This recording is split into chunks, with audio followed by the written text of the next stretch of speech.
சேவகன் இளமை கலைஞன் இவனே சேவகன், சேவகன் கடமை தலைவன் இவனே சேவகன்.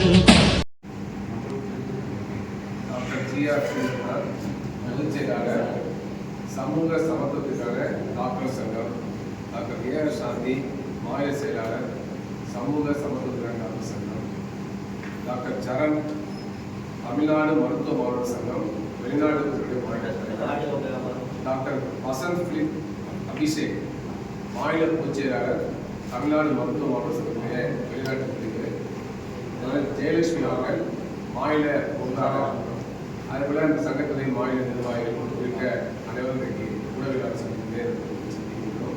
அனைவருக்கும் மீண்டும் வணக்கத்தை தெரிவிக்கின்றோம். இந்தியாவிலிருந்தும் தமிழ்நாட்டிலிருந்தும் வெளிநாட்டில் சென்று மருத்துவ படிப்பை படிக்கக்கூடிய ஏராளமான மாணவர்கள் இருக்கிறார்கள். தமிழ்நாட்டிலிருந்து ஏராளமான மாணாக்கர்கள் ஒவ்வொரு ஆண்டும் வெளிநாட்டில் சென்று மருத்துவ படிப்பு படிக்கிறார்கள். ஆனால் படித்துவிட்டு வருகின்ற அவர்கள் உடனடியாக பதிவு செய்வதற்கு தொழிலை செய்யக்கூடிய நிலையில் அரசு கொள்கையிலும் ஒன்றிய அரசு கொள்கையிலும் தமிழ்நாடு மருத்துவ செயல்பாடு இருக்கிறது. குறிப்பாக தமிழ்நாடு அரசுடைய செயல்பாடு இவர்கள் உடனடியாக தற்காலிக தகுதிச்சான்றிதழை பெற்று பயிற்சி மருத்துவராக ஓராண்டாலும் பயிற்சி முடிப்பதற்கு மிகப்பெரிய தடையாக இருக்கிறது. அது குறித்து இன்றைய ஊடகவியலாளர் சந்திப்பை ஏற்பாடு செய்திருக்கின்றோம். இந்த விவரங்கள் குறித்து வெளிநாட்டுக்குரிய மாணவர்களுடைய பிரச்சனை சம்பந்தமாக கவனிக்கக்கூடிய டாக்டர் ஸ்ரீ ஏஆர் சாந்தி அவர்கள் உங்கள் மத்தியிலே அந்த கோரிக்கையை முன்வைப்பார். அதே போலவே அந்த தமிழ்நாடு மருத்துவ மாணவர் சங்கத்துடைய வெளிநாட்டுடைய மாநில நிர்வாகிகளும் அந்த கோரிக்கையை முன்வைப்பார்கள். இந்த கோரிக்கையை நிறைவேற்ற வலியுறுத்தி வருகின்ற ஜனவரி மாதம் 6ஆம் தேதி சென்னையில் கவன ஈர்ப்பு உண்ணாவிரத போராட்டம் நடத்தப்படும். அது மட்டும் இல்லாமல் டாக்டர் சாந்தி அவர்கள் அனைவருக்கும் வணக்கம். மருத்துவக் கல்லூரிகளில் மொத்த பயிற்சியினர்கள் அப்படின்னு பார்க்கும்போது இந்தியாவில் தமிழ்நாட்டை படித்த மாணவர்கள் அந்த ஔஷதெல்லாம் படிக்கிறார்கள். வெளிநாட்டில் படித்துவிட்டு வந்த பட்டதாரிகளுக்கும் ஒரு முறை இருக்கிறது. சாதாரணமாக ஃபாரின் மெடிக்கல் கிராஜுவேட்ஸ் அப்படிங்கிறவங்க இந்தியாவுக்கு வந்த உடனே அதுக்கு ஒரு எக்ஸாம் எழுதணும், எஃப்எம்ஜி எக்ஸாமினேஷன், அந்த கிராஜுவேட் பண்ணுறதுக்கான எக்ஸாமினேஷன். அந்த தேர்வு முடிச்சு பாஸ் பண்ணோன்னா அந்த பாஸ் சர்டிஃபிகேட்டு டெல்லியிலேருந்து வாங்கிட்டு வரணும். வாங்கிட்டு வந்தோன்னா தமிழக மருத்துவ கவுன்சிலில் தமிழ்நாட்டில் அவங்களுக்கு 3 இடங்களில் 3 வேலை இருக்குது. ஒன்று, தமிழக மருத்துவ கவுன்சிலில் ப்ரொஃபஷனல் எலிஜிபிலிட்டி சர்டிஃபிகேட் அப்படின்னு ஒன்று வாங்கணும். அப்புறம் யூனிவர்சிட்டியில் போயிட்டு நோட்டிஃபிகேஷன் சர்டிஃபிகேட் வாங்கணும். அப்புறம் டைரக்டர் மெடிக்கல் எஜுகேஷனில் போயிட்டு அவங்கள ஔஷதம் பண்ணுறதுக்கு ஒரு ஆர்டர் மாதிரி வாங்கிக்கணும். இதெல்லாம் வாங்கிட்டு இந்த 3 விஷயமும் பண்ணின உடனே திருப்பியும் தமிழக மருத்துவ கவுன்சிலில் போயிட்டு டெம்பரரி ரெஜிஸ்ட்ரேஷன் கிட்ட தற்காலிக பதிவு பண்ணணும். இது வரைக்கும் ஒரு ப்ராசஸ். இந்த ப்ராசஸ் கடந்த சில ஆண்டுகளுக்கு முன்பாக இந்த பாஸ் பண்ணுறதுலேருந்து இந்த டெம்பரரி ரெஜிஸ்ட்ரேஷன் வாங்குற வரைக்கும் இருக்கிற வேலைகள், அந்த ப்ராசஸ் முடிக்கிறதுக்கு தமிழகத்தில் இருக்கிற மாணவர்களுக்கு எஃப்எம்ஜி பட்டதாரிகளுக்கு ஒரு 4-5 மாதங்கள் ஆச்சு.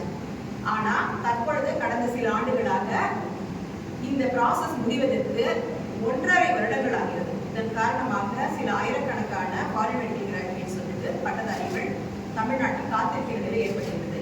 இந்த அசாதாரணமான காலதாமதத்துக்கு மிக முக்கியமான காரணமாக தமிழக மருத்துவ கவுன்சில் தான் இருக்கிறது. ஆகவே இது முக்கியமாகவே அந்த தமிழக மருத்துவ கவுன்சிலுடைய நடவடிக்கைகளை விமர்சித்து அதை சரி செய்து கொள்ள வேண்டும் என்பதற்காக தான் இந்த பத்திரிகையாளர் சந்திப்பும் எங்களுடைய போராட்ட அறிவிப்பும் இருக்கிறது பார்க்கிறது.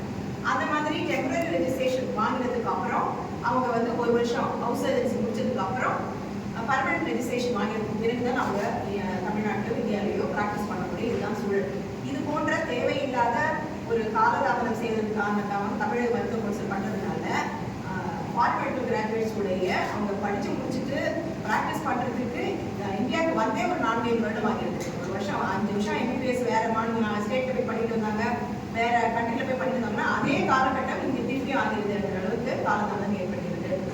இதற்கு முக்கியமான காரணம் தமிழக மருத்துவ கவுன்சிலுடைய நடைமுறை தான். அவங்க ஃபாரின் மெடிக்கல் கிராஜுவேட்ஸுக்கு மிக ஒரு மோசமான நிலையில தான் வச்சுட்டு இருக்காங்க. போய் பேசினா ஒழுங்காக பதில் கூட சொல்றது இல்லை. அவங்களுக்கான ஒரு டைம் வச்சிருக்காங்க 4 to 5. ஃபோன் பண்ணாலும் பதில் சொல்றதுல எதுக்கானாலும் பார்க்கலாம்னு சொல்றாங்க. தவிர கிட்டத்தட்ட ஒரு 4 மாதத்தில் முடிந்த ஒரு விஷயம் 1.5 வருடங்கள் வரைக்கும் செய்கிறது எந்த விதமான ஒரு ரெஸ்பான்சிபிளான பதில் சொல்றது இல்லை. இதுல ரொம்ப முக்கியமான விஷயம் என்னன்னா, தமிழக மருத்துவ கவுன்சிலில் இருக்கின்ற அதிகாரிகள் தான் தப்பு செய்யறாங்க அப்படின்னு தமிழக சுகாதாரத்துறையில் இருக்கிறவங்க ஏற்றுக்கிறாங்க. ஆமா, இதுதான் பிரச்சனை இருக்கு அப்படின்னு. ஏன்னா இந்த பட்டதாரி மாணவர்கள் எல்லாரையும் பார்த்துட்டாங்க, அமைச்சரை பார்த்துட்டாங்க, செக்ரட்டரியை பார்த்துட்டாங்க, எல்லாரையும் பார்த்துட்டாங்க. பார்க்கும் பொழுது ஆமா அங்க பிரச்சனை இருக்கு அப்படின்னு சொல்றாங்க. ஆனா அதை சரி செய்வதற்கான நடவடிக்கையை யாரும் எடுக்கவில்லை. உடனடியாக இந்த நிலை மாற்றப்பட வேண்டும்.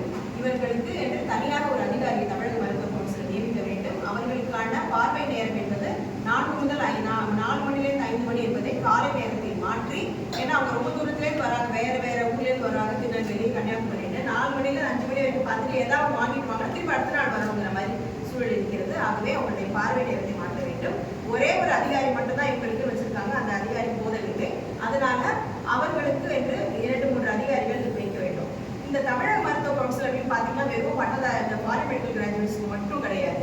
அங்கே வந்து பார்த்தீங்கன்னா இளநிலை மருத்துவ மாணவர்கள், தமிழ்நாட்டில் படிக்கிறவங்க, MBBS படிக்கிறவங்க வராங்க, முதுநிலை மருத்துவ மாணவர்கள் வராங்க, உயர் சிறப்பு மருத்துவ மாணவர்கள் வராங்க. அவங்க எல்லாருமே அங்கே போய் பதிவு செய்வதற்கும் எல்லா விதமான நடைமுறைகளுக்கும் தமிழக மருத்துவ கவுன்சில் தான் போகணும். அது மட்டுமல்ல, ஏற்கனவே படித்து பிராக்டிஸ் பண்ணிட்டு இருக்க பேராசிரியராக இருக்கிற மருத்துவர்கள் கூட அங்கே போக வேண்டிய நிலை இருக்கிறது. ஆனால் அனைவரும் கூறுகின்ற ஒரு குற்றச்சாட்டு என்னவென்றால் தமிழக மருத்துவ கவுன்சில் சரியாக செயல்படவில்லை. அங்கே போனால் ஒழுங்காக ரெஸ்பாண்ட் பண்ண மாட்டேங்கிறாங்க. சாதாரணமாக ஒரு நாளில் செய்ய முடிக்க வேண்டிய வேலை கூட 1 மாசம் 2 மாசம் ஆகுறாங்க. அது எப்போ முடியும் என்று தெரியவில்லை என்று.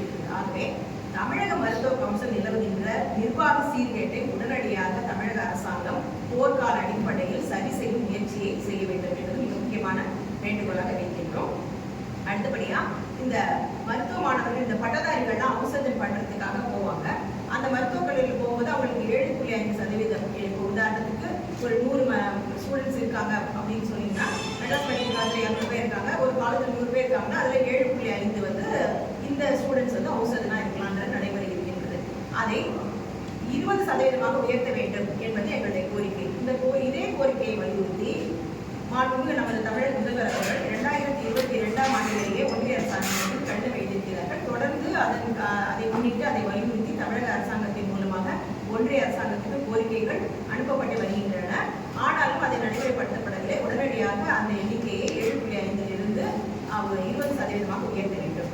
மேலும் NMC என்கின்ற தேசிய மருத்துவ ஆணையம் அவர்களே 2 ஆண்டுகளுக்கு முன்பாகவே இவர்கள் அதிக அளவில் இருக்கிறார்கள், இவர்களுடைய சேவையை பயன்படுத்திக் கொள்ள வேண்டும், இவர்களுக்கும் விரைந்து மருத்துவ பட்டம் முடிக்க வேண்டும் என்ற அடிப்படையில், இவர்களுடைய சேவையை தமிழக மக்களும் இந்திய மக்களும் பயன்படுத்திக் கொள்ள வேண்டும் என்ற அடிப்படையில் டிஸ்ட்ரிக்ட் ஹெட் குவார்ட்டர்ஸ் மாவட்ட அளவில் இருக்கின்ற மருத்துவமனைகளிலும் இவர்களுடைய பயிற்சி மருத்துவராக இவர்களை பயிற்சி செய்ய வைக்கலாம் என்ற அடிப்படையில் ஒரு ஆர்டரை வந்து NMCக்கு போடுறாங்க.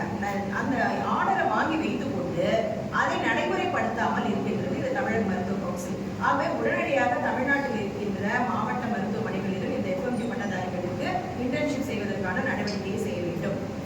இது மட்டுமன்றி நம்ம எல்லாருக்கும் தெரியும், கொரோனா வந்துச்சு. அந்த கொரோனா காரணமாக மருத்துவ மாணவர்கள் உள்ளிட்ட அனைவரும் ஆன்லைன்ல படிக்கிற மாதிரி ஒரு சூழல் வந்தது. அதனால வெளிநாட்டில் இருந்த மாணவர்கள் சில பேர் இந்தியாவுக்கு வந்துட்டாங்க, சில பேர் அங்கேயே இருந்தாங்க, சில பேர் இருந்து இந்தியாவுக்கு வந்தவங்க ஆன்லைன்ல பண்ணாங்க, சில பேர் ஃபைனல் இயரை வந்து ஆன்லைன்ல பண்ணாங்க, சில பேர் ஃபைனல் இயர்ல அந்தந்த நாட்டிலே பண்ணாங்க, சில பேர் பிராக்டிக்கல் எக்ஸ்பீரியன்ஸை வந்து ஆன்லைன்ல பண்ணாங்க, சில பேர் பிராக்டிக்கல் எக்ஸாம் ஆன்லைன்ல பண்ணாங்க. பல்வேறு குளறுபடிகள் நடந்தது. இது எல்லாமே கொரோனா காலகட்டத்தில் எல்லாருக்குமே எதிர்பார்த்த ஒன்றுதான், எல்லாருமே ஃபேஸ் பண்ண ஒன்றுதான். இந்த நிலையில் இந்தியாவில் மருத்துவக் கல்லூரிகளில் ஆன்லைனில் படித்த மாணவர்களுடைய அந்த காலகட்டத்தை கல்வி ஆண்டாக அவங்களுடைய எஜுகேஷனல் எக்ஸ்பீரியன்ஸாக நேஷனல் மெடிக்கல் கமிஷன் எடுத்துக்கொண்டது. அப்போ இந்தியாவில் ஆன்லைன் படித்தா அது ஏற்றுக்கொள்ளப்பட்டது. ஆனால் அதே ஆன்லைன் படிப்பை வெளிநாட்டு மாணவர்கள் வந்து இங்கே வந்து பண்ணாங்கன்னா அதை சரியாக ஏற்றுக்கொள்ளவில்லை. இதற்காக பல்வேறு பிரச்சனைகள் வந்தது, நீதிமன்றத்தில் வழக்கு தொடுக்கப்பட்டது. இதன் அடிப்படையில் NMC வந்து பல்வேறு கைட்லைன் சொன்னாங்க.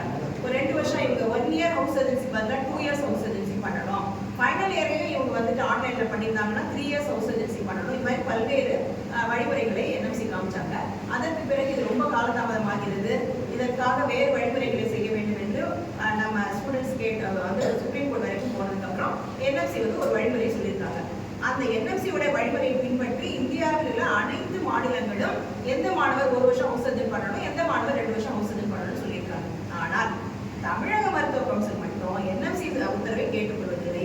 மற்ற மாநிலங்களில் அதை நடைமுறைப்படுத்துகிறார்கள் என்பதையும் பார்ப்பதில்லை. உச்சநீதிமன்ற தீர்ப்பை மதிப்பதில்லை. எதுவும் செய்யாம இவங்க வேணும்னே ஒரு குறிப்பிட்ட மாணவர்களுக்கு 2 வருஷம் நீங்க வந்து ஹவுஸ் சர்ஜன் பண்ணணும், குறிப்பிட்ட மாணவர்களுக்கு 3 வருஷம் ஹவுஸ் சர்ஜன் பண்ணணும் என்று அவங்களுக்கு தோன்றியபடி அதை வந்து போட்டுக் கொண்டிருக்கிறார்கள்.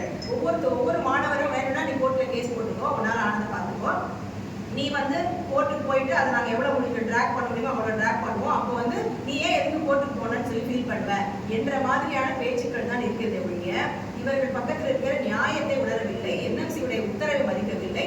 மற்ற மாநிலங்களிலும் இது என்எம்சி உடைய உத்தரவு தான் நடைமுறைப்படுத்தப்படுகின்றன. உடனடியாக இந்த 2 வருஷம் போட்டவங்க 3 வருஷம் போட்டவங்க எல்லாரையும் ஸ்கூட்டினி செய்து சரியான வகையில் என்எம்சி உடைய உத்தரவின் அடிப்படையில் யாருக்கு 2 வருடம் யாருக்கு 1 வருடம் என்பதை உணர்ந்து உடனடியாக சரி செய்ய வேண்டும். அவங்களே கூப்பிட்டு வந்து அதை சரி பண்ணணும். அப்படி செய்யாம கோர்ட்டுக்கு போறது என்பது மாணவர்களை அலைக்கழிக்கின்ற ஒரு முயற்சியாகும். இது ஏற்றுக்கொள்ள முடியாது.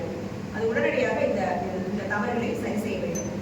முக்கியமாக அடுத்தபடியாக தமிழக மருத்துவ கவுன்சிலில் வந்து அவர்களுக்கு வந்து பல காலதாமதத்துக்கு காரணம் ஆள் பற்றாக்குறையாக இருக்கலாம். அங்கே உடனடியாக அங்கே ஆள் பற்றாக்குறையோ இல்லை வேற ஏதாவது வந்து அடிப்படை குறைபாடுகள் இருந்தாலும் அதை சரி செய்யப்பட வேண்டும். இந்த எஃப்எம்ஜி மாணவர்களுக்கு அவங்க வந்து வம்சத்தில் பண்ற இடங்கள்ல அந்த அவங்களுக்கு தேவையான விடுதி வசதிகள் கொடுக்க வேண்டும், அவங்களுக்கு ஸ்டைஃபண்ட் கொடுக்க வேண்டும். இது போன்ற மிக முக்கியமான கோரிக்கைகளை வலியுறுத்தி வரும் ஜனவரி மாதம் 6ஆம் தேதி சென்னையில் ஒரு கவன ஈர்ப்பு ஆர்ப்பாட்டம் அல்லது உண்ணாவிரதம் நடத்தலாம் என்று முடிவு செய்திருக்கின்றோம். அந்த போலீஸ் கமிஷன் அடிப்படையில் அது உடனடியாக அதை நடைமுறைப்படுத்துவதற்கான ஏற்பாடுகளை செய்வோம். முக்கியமாக என்னுடைய கோரிக்கைகள் தான் போராட்டம் நடத்த வேண்டும், உண்ணாவிரதம் நடத்த வேண்டும், அரசுக்கு எதிராக ஆர்ப்பாட்டம் செய்ய வேண்டும் என்பது என்னுடைய நோக்கம் அல்ல. என்னுடைய கோரிக்கைகளை நிறைவேற்ற வேண்டும் என்பதுதான் என்னுடைய மிக முக்கியமான நினைக்கிறோம். ஏன்னா இப்போ டிஸ்ட்ரிக்ட் ஹாஸ்பிட்டலில் இவங்களை அவுட்சோர்சிங் பண்ண வைக்கிறதுனால இவங்களுடைய காத்திருப்பு குறையும் போது டிஸ்ட்ரிக்ட் ஹாஸ்பிட்டலில் இருக்கிற நோயாளிகளும் வந்துட்டு நன்மை அடைய போகிறார்கள். இதனால வந்து எல்லாருக்குமான நன்மையாக தான் பார்க்க முடியும். ஸோ அந்த வகையில் இந்த போராட்டம் கவன ஈர்ப்பு ஆர்ப்பாட்டம் அல்லது உண்ணாவிரதம் ஜனவரி 6ஆம் தேதி இந்த கோரிக்கைகளால் வலியுறுத்தி நடைபெறும் என்று தெரிவிக்கப்படுகிறது.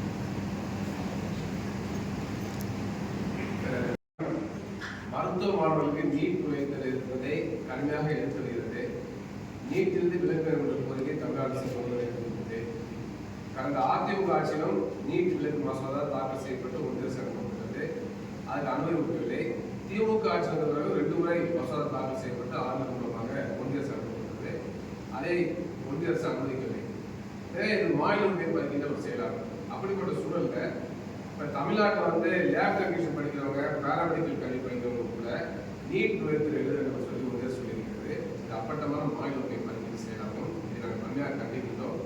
எனவே lab technician, paramedical technician NEET என்ற அந்த தேர்வு முறை கொண்டு வருவதை ஒன்றிய அரசு கைவிடுவதை கேட்டுக்கொள்கிறோம். அதுக்கடுத்து தமிழ்நாடு அரசு சமூக அக்கறை அரசாங்கம் தமிழ்நாட்டில் உள்ள தனியார் மருத்துவ படிப்புக்கான இடங்கள் போதுமானதாக இல்லை. அதே சமயத்தில் தமிழ்நாட்டில் உள்ள தனியார் மருத்துவர்கள் அதிகமான கட்டணம் செலுத்தி படிக்க முடியலை என்பதற்காக தான் மத்திய தர வர்க்கத்தை சேர்ந்த மாணவர்கள் கடன் பெற்று அவங்க வெளிநாட்டில் போய் படிக்கிறாங்க. வெளிநாட்டில் படிச்சு வந்த பிறகு அவங்க உடனடியாக சேவை செய்யும். அவங்க டாக்டர் தான் படிக்கிறாங்க. இங்கே இந்தியாவில் ஏராளமான டாக்டர் தேவைப்படுறாங்க, கிராமப்புறங்களே தேவைப்படுறாங்க. அப்படி படித்துவிட்டு வந்தவர்கள் நாங்கள் கிராமப்புறத்தில் சேவை செய்து தயாராக இருக்கணும்னு சொல்றாங்க. அவ்வாறு கிட்டப்பொழுது படித்துவிட்டு வரக்கூடிய இந்த மருத்துவர்களை பயன்படுத்தாத போக்கு அவரை வந்து இழுத்தடிப்பது, பந்தாடுவது என்பதை ஏற்றுக்கொள்ள முடியாது. தமிழ்நாடு மருத்துவ கட்சியில் அராஜக போக்குவரத்து செய்வது, ஏதச்சதியான போக்குவரத்து, சர்வாதிகார போக்குவரத்து செய்வது. தமிழ்நாடு மருத்துவ கட்சியை கண்டித்து ஏற்கனவே நாங்கள் வந்து கண்டன ஆர்ப்பாட்டத்தை நடத்தியிருக்கிறோம். அதன் பிறகு அவருடைய செயல்பாட்டில் மாற்றமே வரவில்லை. இது எங்களுக்கு மிகுந்த அதிர்ச்சி அளிக்கிறது. தமிழ்நாடு மருத்துவ கட்சியில் வந்து இந்த வெளிநாட்டை படித்த மருத்துவ மாணவர்கள் மட்டுமல்ல, உள்நாட்டை படித்த மாணவர்கள் கூட அவருடைய கோரிக்கை என்ன ஒரு பிரச்சனை என்று சொல்லி கனிவாக அணுகி அந்த பிரச்சனையை தீர்ப்பது தயாராக இல்லை. எனவே அந்த அடிப்படையில் தான் மீண்டும் இந்த அரசுக்கு கோரிக்கை வைக்கிறோம். ஏற்கனவே ஒரு கூட்டம் மட்டும் அதே சொல்லியிருக்கிறோம், பத்திரிகை செய்தி வந்திருக்கு. எனவே தமிழ்நாடு அரசு இது உடனடியாக கவனம் செலுத்த வேண்டும். இந்த மாணவர்கள் தமிழ்நாட்டு மாணவர்கள் தான், நம்முடைய குழந்தைகள் தான். வெளிநாட்டுக்கு படிச்சவர்களுக்கு தேவையில்லாத சிரமங்களை கொடுக்கக்கூடாது. எனவே உடனடியாக தமிழ்நாடு மருத்துவ கட்சியில் மாற்றங்களை கொண்டு வர வேண்டும். படித்து முடித்துவிட்டு இது வந்த பிறகு அவர் தேசிய மருத்துவ ஆணையம் சொல்லக்கூடிய அந்த தகுதி தேர்வு எழுதி அதை வெற்றி பெற்ற உடனடியாக 1 மாத காலத்துக்குள்ளேயே அவங்களுக்கு தற்காலிக தகுதி சான்றிதழ் வழங்க வேண்டும். தமிழ்நாடு டாக்டர் எம்ஜிஆர் மருத்துவ நோ அப்ஜெக்ஷன் சர்டிஃபிகேட் வழங்க வேண்டும். தமிழ்நாடு மருத்துவ கல்வி இயக்குநர் வந்து உடனடியாக அவங்களுக்கு போஸ்டிங் போட வேண்டும். போஸ்டிங் போட்ட உடனேயே தமிழ்நாடு மருத்துவ கட்சி மீண்டும் வந்து தற்காலிக அனுமதியை, தற்காலிக பதிவு சான்றிதழ் வழங்க வேண்டும். அப்பதான் உடனடியாக அவங்க 1 ஆண்டு காலத்துக்கு ஒரு பயிற்சி மருத்துவம் மேற்கொண்டு அவங்க நிரந்தரமான சான்றிதழை பெற்று, நிரந்தரமான பதிவு சான்றிதழை பெற்று டாக்டர்களாக பதிவு செய்ய முடியும். எனவே தேவையான முன்னெடுக்கிற போக்கு வந்து உடனடியாக வலியுறுத்தி கேட்டுக்கொள்கிறோம். ஏற்கனவே தமிழ்நாடு அரசாங்கம், தமிழ்நாடு அரசு துவங்கிய 11 அரசு மருத்துவக் கல்லூரிகளில் இந்த மாணவர்கள் பயிற்சி மருத்துவத்தை மேற்கொள்ள அனுமதி வழங்கினார்கள். இப்பொழுது அந்த அனுமதி நிறுத்திவிட்டார்கள். அங்கே பயிற்சி மருத்துவர்களே கிடையாது. 11 புதிய மருத்துவர்கள் பயிற்சி மருத்துவர்களே கிடையாது. அவ்வாறு கிட்ட பொழுது இவர்களை பயன்படுத்தின பொழுது அங்கு வரக்கூடிய ஏழை மக்கள் பயன்பெறுவார்கள். அதே போல மாவட்ட அரசு மருத்துவமனைகள் போதிய அளவுக்கு இன்னைக்கு வந்து பணியாளர்கள் இல்லை. அதே போல மருத்துவர் இல்லாத விளைவிக்கிறது. அப்படிப்பட்ட சூழல்ல இந்த படித்துவிட்டு வந்திருக்கக்கூடியவர்களுக்கு தேசிய மருத்துவமனையும் மாவட்ட மருத்துவமனையிலும் பயிற்சி மருத்துவராக அவர்களுக்கு பயிற்சி பெறலாம்னு சொல்லி உத்தரவு போட்ட பிறகு கூட தமிழ்நாடு மருத்துவ கவுன்சில் அதை நிராகரிக்கின்ற போக்கு என்பது ஒரு அடாவடித்தனம். இந்த அடாவடித்தனத்தை நாங்கள் வந்தால் கண்டிக்கிறோம். எனவே தமிழ்நாட்டில் உள்ள மாவட்ட மருத்துவமனைகளிலும் கூட அவர்கள் பயிற்சி மருத்துவ மேற்கொள்ள அனுமதிக்க வேண்டும்.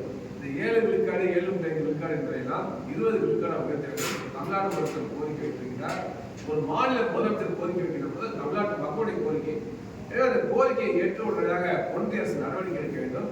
தேசிய மருத்துவமனை நடவடிக்கை எடுக்க வேண்டும். என 20 விழுக்காடு இடங்களை உயர்த்தி வெளிநாட்டிலிருந்து படித்துட்டு வரக்கூடிய மாணவர்கள் எந்த விதமான தாமதமும் இல்லாமல் தங்குதடையும் இல்லாமல் உடனடியாக பயிற்சி மருத்துவத்தை மேற்கொள்ளக்கூடிய ஒரு சூழலை வாய்ப்பை தமிழ்நாடு அரசு உருவாக்கி கொடுக்க வேண்டும். ஒன்றிய அரசு உருவாக்கி கொடுக்க வேண்டும் கேட்டுக் கொள்கிறோம். அதுபோல ஒன்றிய அரசு சில கோரிக்கை வைக்கிறோம். என்ன நடக்க ஏற்கனவே சில நாடுகளில் நேரடியாக படிச்சிருந்தா அவங்க வந்து நீ பயிற்சி மருத்துவம் மேற்கொள்ள வேண்டியதில்லை. சீனாவில் படிச்சுட்டு அங்கே பயிற்சி மருத்துவம் மேற்கொண்டு வந்தா இங்கே வந்து திரும்ப அவசரம் பண்ண வேண்டியது இல்லை என்ற நிலை இருந்துச்சு. அதே மாதிரி ஆங்கிலம் பேசக்கூடிய நாடுகளில் படிச்சிருந்தா அவங்களுக்கு வந்து இங்கே மீண்டும் ஒரு பயிற்சி மருத்துவம் தேவையில்லைன்னா ஏற்கனவே நடைமுறை இருந்துச்சு.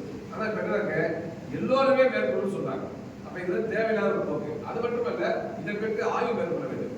இதே அரசாங்கம் இந்தியாவில் 3.5 ஆண்டு மருத்துவ படிப்பு கொண்டு சொன்னாங்க. அது வந்து மருத்துவ படிப்புடைய தரத்தை கெடுத்துடும், மருத்துவடைய தரம் திறமை கெடுத்துடும். 3.5 ஆண்டு மருத்துவ படிப்பு. அதே போல பாத்தீங்க இன்டகிரேட்டட் மெடிசன் சொல்லிட்டு ஆயுர்வேதா, சித்தா, யுனானி, ஹோமியோபதி என்று சொல்லக்கூடிய எல்லாத்தையும் ஒன்றா சேர்ந்து நாங்கள் ஒரே மருத்துவ படிப்பு சிம்பிள் ஆரம்பிக்கிறோம். இதுவும் மருத்துவ கல்வி தரத்தை பாதிக்கும். ஒரு பக்கம் ஒன்றிய அரசு வந்து மருத்துவ கல்வியுடைய தரத்தை, நவீன அறிவு மருத்துவ தரத்தை பாதிக்கக்கூடிய வகையில, அறிவியல் பூர்வமான மருத்துவ சிகிச்சை வழங்கக்கூடிய வகையில பாதிக்கக்கூடிய வகையில எல்லா விதமான திட்டங்களை நடைமுறைப்படுத்தி முயற்சி எடுத்துக்கொண்டு மருத்துவம் வெளிநாட்டில் படிச்சிருந்தா ஒரு தகுதியில தேவையில்லை, ஒரு ஆண்டு பயிற்சி மருத்துவம் மேற்கொள்கிற வாதம் தான் சரியாக தெரியவில்லை. மத ஆய்வு உட்படுத்த வேண்டும். இந்திய தேசிய மருத்துவமனை வந்து எந்தெந்த பல்கலைக்கழகங்கள் படிக்கிறாங்களோ அந்த பல்கலைக்கழகம் ஆய்வு செய்து அங்கெல்லாம் படிக்கக்கூடிய மாணவர்கள் நன்றாக படிக்கின்றார்கள், நல்ல தரம் இருக்கிறது. அதுபோல இங்கே எல்லா நம்ம வசதிகள் இருப்பதால் அவர்கள் இங்கே வந்து மீண்டும் பயிற்சி மருத்துவத்தை மேற்கொள்ள வேண்டாம் என்ற நிலையை உருவாக்க வேண்டும். அப்ப இது என்ன இருக்கிறாங்க, திரும்ப திரும்ப ஒரு தொந்தரவு பண்றதுனால இது போன்று இடம் கிடைக்காமல் தனியார் மருத்துவர்களையும் கோடிக்கணக்கான ரூபாய் பணம் செலுத்தி கட்டுவதற்கு வசதி இல்லாத மாணவர்கள் வந்து வெளிநாட்டு போய் படிக்க கூட தடுக்கிறதுக்கான முயற்சி இருக்கு. நீ ஏன் வெளிநாட்டுக்கு போற, இங்கே அதே தொகை கட்டி படி, தனியார் மருத்துவர்கள் சேரு, 1 கோடி ரூபாய் செலுத்தி படி என்று மறைமுகமாக வெளிநாட்டுக்கு சென்று மருத்துவம் படிப்பதை தடுக்கக்கூடிய மறைமுகமான சூழ்ச்சி இங்கு நடைபெறுகிறது. அது தமிழ்நாடு மருத்துவ உடந்தையாக. எனவே தமிழ்நாட்டில் இருக்கக்கூடிய சில தனியார் மருத்துவர்களுடைய லாபிக்கு இன்னைக்கு வந்து தமிழ்நாடு மருத்துவ கவுன்சில் ஈல்ட் ஆயிட்டு நாங்க சொல்ல விரும்புறோம். அப்ப இப்படிப்பட்ட ஒரு போக்கை தமிழ்நாடு மருத்துவ கவுன்சில் மாற்றங்கள் சொன்னால் தொடர்ந்து எங்களுடைய சமூக சமத்துவ டாக்டர் சங்கம் தமிழ்நாடு மருத்துவமனை வெளிநாட்டுக்கும் போராட்டங்களை தொடர்ந்து நடத்துவது. இந்த நேரத்தில் நிறைய பேர் வந்து ஃபாரின் மெடிக்கல் கிராஜுவேட்ஸ் உடைய மருத்துவ கல்வியுடைய தரம் சரியா இல்லை அப்படின்னு கூட நிறைய சில பேர் சொல்றாங்க. அது வந்து உண்மை அல்ல.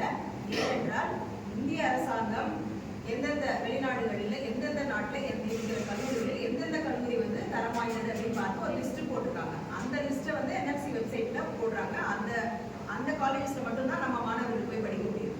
அப்படி இல்லாமல் வேற காலேஜஸ்ல போய் படிக்க முடியாது. ஏன்னா தரமற்ற கல்லூரிகள் மற்ற நாடுகளில் இருப்பதற்கான வாய்ப்பு இருக்கிறது. ஆனாலும் அரசாங்கம் கொடுக்குற லிஸ்ட்ல இருக்கிற காலேஜஸ் தான் இவங்க படிக்கிறாங்க. இன்னொன்று வந்து இவங்க அங்கதான் போய் படிச்சாங்களா அப்படிங்கிறதுக்கான சர்டிபிகேட்டும் வந்துட்டு எல்லா மாநிலங்களும் கேட்டு வாங்குறாங்க. தமிழக மருத்துவ கவுன்சில் அதை கேட்டு வாங்குறாங்க. அதெல்லாம் தவறல்ல. ஏன்னா இந்த மாணவர்கள் யாரும் எந்த சீட்டிங்கும் பண்ணாம இங்கதான் படிச்சாங்க அப்படிங்கிறத வெரிஃபை பண்றது என்பது ஏற்புடையதான். ஆனா அந்த மாதிரியான ஒரு வெரிஃபிகேஷன் கூட அந்த எம்பசி அந்த பர்டிகுலர் நாட்டுடைய தூதரகம் கூட 10 நாள் கொடுத்துடுறாங்க. ஆனா அதை வைத்து கொண்டு அடுத்த ப்ராசஸ் பண்றதுக்கு தமிழக மருத்துவ கவுன்சில் வந்து ரொம்ப காலதாமதம் செய்கிறார்கள். சாதாரணமா வந்து இப்ப பாத்தீங்கன்னா நீங்களே தெரியும், நீட் இதுல யூஜியா இருக்கட்டும் பிஜியா இருக்கட்டும், அந்த நீட் மார்க்குடைய பர்சன்டைல வந்து குறைச்சிட்டே வந்து 0% எல்லாம் வந்துட்டு சீட்டு கொடுக்குறாங்க. ஆனா அதை எப்ப பண்ணுவாங்கன்னா ரொம்ப நாள் ஆனதுக்கு அப்புறம் தனியார் மருத்துவக் கல்லூரியில் இடம் பத்தலை அப்படின்னா அந்த இடத்த வந்து நிரம்பவில்லைன்னு சொல்லும் பொழுது அப்போ வந்து தகுதி திறமையெல்லாம் மறைத்து விட்டு மிகவும் குறைவான மதிப்பெண் பெற்றவர்களை நெகட்டிவ் மார்க்ஸ் வாங்குறவங்களுக்கு கூட சீட்டு கொடுக்குற போக்கு இருக்கின்றது. ஸோ ஆனால் வந்து ஃபாரின் மெடிக்கல் கிராஜுவேட்ஸ் வந்து இந்தியாவில் இருக்கிற தனியார் மருத்துவக் கல்லூரியில் இருக்கிற ஃபீஸை கட்ட முடியாம தான் நல்ல மதிப்பெண் பெற்றவங்க கூட ஒரு மதிப்பெண்கள் குறைந்தால் கூட அரசு மருத்துவக் கல்லூரி இடம் கிடைக்க முடியாத சூழ்நிலையில் இந்தியாவில் தமிழ்நாட்டில் இருக்கின்ற தனியார் மருத்துவக் கல்லூரிகளில் அந்த கட்டணத்தை கட்டி படிக்க முடியாத சூழல் தான் அவங்க வெளிநாட்டுக்கு போய் படிக்கிறார்கள். ஸோ அதுவும் அவங்க கவர்மெண்ட் சொன்ன ரிசர்ச் காலேஜ் படிக்கிறாங்க. ஸோ அதை ஒட்டி தான் நம்ம இவ்வளவு பேசுறோம். இந்த நேரத்துல இப்போ நீங்க உங்களுக்கு கூட தெரியும் இடபிள்யூஎஸ்ன்னு சொல்லிட்டு ஒன்று வந்து எக்கனாமிக்கலி வீக்கர் செக்ஷன், அந்த பார்த்தீங்கன்னா அவங்களுக்கு வந்து கிரைட்டீரியா போட்டிருக்காங்க. நம்ம இந்தியாவில் எஸ்சி/எஸ்டி மாணவர்களுக்கு ஒரு ஃபேமிலி ஆனுவல் இன்கம் என்கிட்ட குடும்ப ஆண்டு வருமானம் ஸ்காலர்ஷிப் என்ற உதவித்தொகை வாங்குவதற்கு 2.5 லட்சம் தான். ஆனால் இடபிள்யூஎஸ் அவர்களுக்கு 8 லட்சம் வச்சுக்கலாம், 5 ஏக்கர் நிலம் வச்சுக்கலாம் போட்டு பல்வேறு கிரைட்டீரியா வச்சுக்கலாம். உண்மையிலேயே அவங்க பொருளாதாரத்தில் பின்தங்கியவர்களா என்ற கேள்வி இருக்கிறது. இந்த நேரத்தில் அவர்கள் முதுநிலை மருத்துவ படிப்பில் ஒரு ஆண்டுக்கு 1 கோடி ரூபாய் கல்வி கட்டணம் கட்ட வேண்டிய இடங்களையும் எடுக்கிறார்கள் என்றால் உடனடியாக இந்த வருடம் நீட் பிஜி எக்ஸாம்ல, போன வருடம் நீட் பிஜி எக்ஸாம்ல எல்லாம் யார் இடம் எடுத்தாங்களோ அது எக்கனாமிக்கலி வீக்கர் செக்ஷன்ல இந்த மாதிரி அதிக கல்வி கட்டண தொகையை கட்டுற மாதிரியான இடங்களை எடுத்த மாணவர்களுடைய குடும்பத்தினுடைய வருமானம் இதெல்லாம் ஆய்வு செய்ய வேண்டும், அதை ஒழுங்குபடுத்த வேண்டும். தவறு செய்தவர்கள், அரசாங்கத்தை ஏமாற்றியவர்கள் மீது உடனடியாக தண்டனை வழங்க வேண்டும், அவர்களுடைய சீட்டை திரும்ப பெற வேண்டும். இந்த காலகட்டத்தில் 2,50,000 என்பது மிக சாதாரணமான தொகை, அதுவும் குடும்ப ஆண்டு வருமானம். ஆகவே எஸ்சி/எஸ்டி மாணவர்கள், ஓபிசி மாணவர்களுடைய கல்வித் தொகைக்கான அந்த குடும்ப நிர்ணயம் செய்வதற்கு அந்த குடும்ப ஆண்டு வருமானம் என்பதை 8 லட்சமாக உயர்த்த வேண்டும். இந்த உடனடியாக எக்கனாமிக்கல் சர்வே மாதிரி நடத்தி எந்த அளவுக்கு ஆண்டு வருமானத்தை உயர்த்தினால் பொருத்தமாக இருக்கும் அனைத்து தரப்பினருக்கும் என்று பார்த்து அந்த குடும்ப ஆண்டு வருமானத்தை 8 லட்சமாக உயர்த்த வேண்டும். அது மட்டுமல்லாமல் எல்லாருக்கும் ஒரே மாதிரியா இருக்க வேண்டும். இதுதான் வந்து ஏழ்மை. இதுக்கு கீழே வந்துட்டு இந்த கட் ஆஃப் மேல கீழே ஏழை அப்படின்னு சொல்லும்போது அது உயர்ந்த ஜாதிக்கு ஒன்றாக தாழ்ந்த ஜாதிக்கு ஒன்றாக இருப்பது என்பது ஏற்றுக்கொள்ள முடியாது. அதை விட மாறாக சமுதாயத்தில் பின்தங்கிய வகுப்பில் இருக்கின்ற எஸ்சி/எஸ்டி பிரிவினருக்கு 2.5 லட்சம் ஆண்டு வருமானம், ஆனால் வந்து முன்னேறிய வகுப்பினருக்கு மற்ற அவங்களுக்கு 8 லட்சம் என்பது அதோட வீடு இருக்கலாம், நிலம் இருக்கலாம், 5 ஏக்கர் நிலம் இருக்கலாம் என்பது ஏற்புடையதல்ல.